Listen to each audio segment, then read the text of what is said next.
سلام عليكم. عندك طبق مكرونة بايت، تعالي أقولك بسرعة هنعمل بيه وصفة تجنن، الولاد هيموتوا فيها. بصوا الجمال. يلا بينا بسرعة نجيب الكبة بتاعتنا وهنحط فيها طبق المكرونة البايت بتاعنا.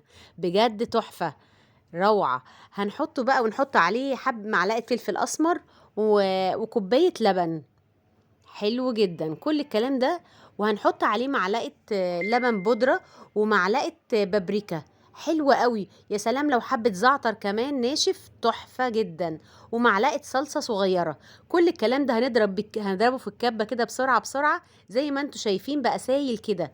هنفضيه في البولة بتاعتنا. ونجيب كوبايتين دقيق، كوباية بس هننخلهم زي ما انتوا شايفين كده. عشان لو في اي شوائب او كده.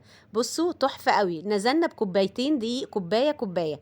هنقلب كل الكلام ده ونحط عليه معلقة بيكنج باودر وحبة فلفل وحبة ملح وحبة فلفل أسمر. أيوة. ليه بيطعم الدقيق قوي.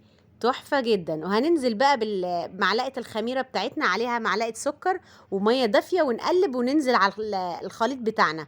ونحط كمان معلقة صلصة عشان تبقى لونها محمر وبامبي كده زي ما انتوا شايفين.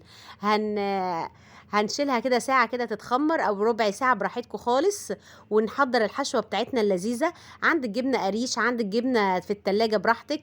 عندنا فلفل ألوان. هنحطه على الجبنة ونحط معلقتين زيتون كبار كده كانوا عندي برضو أبدا هنحطهم برضو. ونقلب كل الخليط اللذيذ ده. عشان نعمل أحلى حشوة سهلة جدا. تحفة.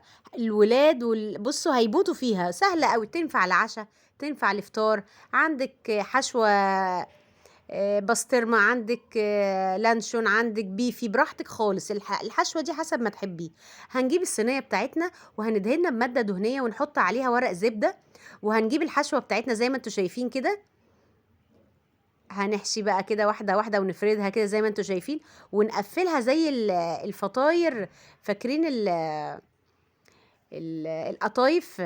زي ما انتوا شايفين كده، شايفين ببططها ازاي. واقفلها زي القطايف كده بالظبط، بس هي هتبقى مليانه شويه عشان احنا عايزينها بقى لايه. يا دوبك واحده كده اتنين كده جنب كوبايه النسكافيه او كوبايه الشاي بلبن. حاجه كده جميله جدا. يلا نجيب بيضه بقى، صفار بيضه، ونحط عليه ربع كوبايه لبن وحبه فلفل اسمر. يلا بقى نجيب الحشوه بتاعتنا وهنحط عليها ايه معلقتين كاتشب. هندهن العجائن بتاعتنا الجميلة دي، الفطاير الحلوة دي. ونحط عليها اللبن بتاعنا والبيض. ونحط عليه من فوق كده. ايوه زي ما انتوا شايفين حبة البركة الجميلة وجري على احلى فرن. بصوا طلعت جميلة ازاي.